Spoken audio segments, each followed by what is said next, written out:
నర్సీపట్నం వైద్య కళాశాలకి వెళ్ళినటువంటి జగన్మోహన్ రెడ్డి గారు అసలు ముందు అక్కడ ఆ యొక్క వైద్య కళాశాల మొండి గోడలు ఎందుకున్నాయో చెప్పాలి కదా. ఇప్పుడు మీరు నర్సీపట్నం వైద్య కళాశాలకి అలాగే రాష్ట్రంలో 16 మెడికల్ కాలేజీకి ఒకేసారి శంకుస్థాపన మే 31, 2021 చేశారు. అట్టహాసంగా ఆన్లైన్లో చేశారు. ఇవన్నీ 16 మెడికల్ కాలేజీ 2023 డిసెంబర్ కల్లా పూర్తి చేస్తానని, నేను పాదయాత్రలో హామీ ఇచ్చానని, ప్రతి పార్లమెంటుకు ఒక వైద్య కళాశాల నిర్మాణం చేస్తున్న హామీ ఇచ్చానని, ఈ నిర్మాణాలు పూర్తి చేసి తీరుతానని చెప్పి మీరు ఆ రోజు రాష్ట్రపతికి చెప్పిన వ్యక్తి ఈరోజు ఎందుకని మీ ప్రభుత్వం దిగిపోయే సమయానికి అది పూర్తి చేయలేదు? పూర్తి చెయ్యని మీరు నర్సీపట్నం మెడికల్ కాలేజీకి వెళ్ళి అక్కడ మీరు అబద్ధ అసత్యాలు ప్రచారం చేసే ప్రయత్నం చేస్తున్నారు. మీరు మీ హయాంలో నర్సీపట్నం కాలేజీకి ఎన్ని విడుదల చేశారు చెప్పే దమ్ముందా? మీకు సాహసం చేయగలరా? అక్షరాల 11.7 కోట్లు మాత్రమే మీ ప్రభుత్వ హయాంలో నర్సీపట్నం మెడికల్ కాలేజీకి ఇచ్చిన నిధులన్నీ. కానీ మీ రిషికొండ ప్యాలెస్ 6 గదుల ప్యాలెస్కి మీరు ఇచ్చిందంతా 500 కోట్లతో చకచకా సంవత్సరంలో పూర్తి చేశారే. మీ రంగులు తీయటం సచివాలయాలకి ఎన్ని వందల కోట్లు, అయితే సరిహద్దు రాళ్ల మీద మీ ఫోటోలు దానికి ఎన్ని వందల కోట్లు ఖర్చు పెట్టారు. ఇన్ని వందల కోట్లు దుబారా చేసిన వ్యక్తి, మీ సలహాదారుల పేరు మీద దుబారా చేసిన వ్యక్తి మీరు నర్సీపట్నం మెడికల్ కాలేజీ కాదు రాష్ట్రంలో ఉన్న మొత్తం మెడికల్ కాలేజీకి ఇచ్చిన సొమ్ము ఎంత? కేవలం 300 కోట్లు మాత్రమే.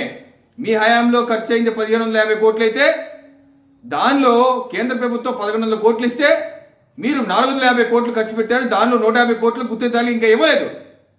అంటే నికరంగా మీ ప్రభుత్వం ఖర్చు పెట్టింది కేవలం 300 కోట్లు మాత్రమే. 300 కోట్లు 4 ఏళ్లలో ఖర్చు పెట్టి ఈరోజు మీరు మా ప్రభుత్వాన్ని 5000 కోట్లు, సంవత్సరానికి 1000 కోట్లు ఎందుకు ఇవ్వలేదని అడుగుతున్నారే. ఏమిటిది? వెనక కూడా సామెత ఉంది, అయితే బెల్లం అంటే నాకు తెలుసు అది అల్లంలాగా పుల్లగా ఉంటుంది అంటవాడు. అలా ఉంది. ఏం మాట్లాడుతున్నారు, ఏం చేస్తున్నారు, ఏం అబద్ధాలు ప్రచారం చేస్తున్నారు, ఎక్కడ ఏం పొంతలేనటువంటి మాటలు మాట్లాడుతున్నారు.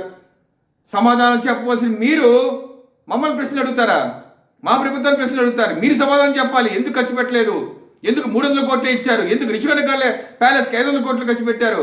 మీ యొక్క విలాసాలకి విందులకి ఎందుకు అంత ఖర్చు పెట్టి వైద్య కళాశాలని ఎందుకు మీరు నిర్లక్ష్యం చేశారు? ఉత్తరాంధ్రకి ఆయుపట్టని మీరే అన్నారు, దేవాలయాలు అంటున్నారు. మరి ఆ దేవాలయాలకు మీరు ఖర్చు పెట్టినంత, నర్సీపట్నం దేవాలయానికి మీరు ఖర్చు పెట్టింది ఎంత? 11.7 కోట్లు మాత్రమే. ఇంత నిస్సిగ్గుగా ఈ రకంగా మీరు చేసి మా ప్రభుత్వం మీద బురద చల్లుతారా? పీపీపీ విధానం తప్పంటారా?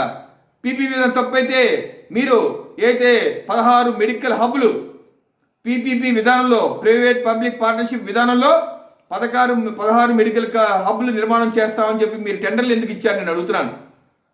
పీపీపీ దోచే విధానం అయితే మీరెందుకని అంటే మీరు చేస్తే మంచి, మీరు చేస్తే కరెక్ట్, వేరే వాళ్ళు చేస్తే తప్ప. జాతీయ స్థాయిలో కేంద్ర ప్రభుత్వం నీతి ఆయోగ్ పీపీపీ విధానంలో నిర్మించుకోవటానికి అవకాశాలు ఇచ్చింది. అనేక రాష్ట్రాలు ఇంప్లిమెంట్ చేస్తున్నాయి. ఉత్తరప్రదేశ్ కావచ్చు, జార్ఖండ్ కావచ్చు, ఛత్తీస్గఢ్ కావచ్చు, ఒరిస్సా కావచ్చు, ఆల్రెడీ ఇప్పటికే రన్ అవుతున్నాయి కాలేజీలు. ఈ విధానంతో పేదవాళ్ళకి వైద్యం అందదని చెప్పి అబద్ధం చెప్తున్నారు. వైద్యం ఎందుకు అందదు, ఎందుకు అబద్ధాలు చెప్తున్నారు? జగన్మోహన్ రెడ్డి గారు మాట్లాడే పచ్చి అబద్ధం ఏ ఒక్కటి నిజం లేదు. పీపీపీ విధానంలో ఈ 10 మెడికల్ కాలేజీని మా ప్రభుత్వం 3 ఏళ్లలో పూర్తి చేస్తుంది. మిగతా 7 ప్రభుత్వమే ఇప్పటికే మీరు 1550 కోట్లు ఖర్చు పెడితే కేంద్ర ప్రభుత్వ నిధులతో కలుపుకొని మా ప్రభుత్వం 750 కోట్లు ఖర్చు పెట్టింది ఈ 16 మాసాల్లో. సో మిగతా 7 మెడికల్ కాలేజీలని 2000 కోట్లైనా 3000 కోట్లైనా మా ప్రభుత్వం ఖర్చు పెట్టి పూర్తి చేస్తుంది.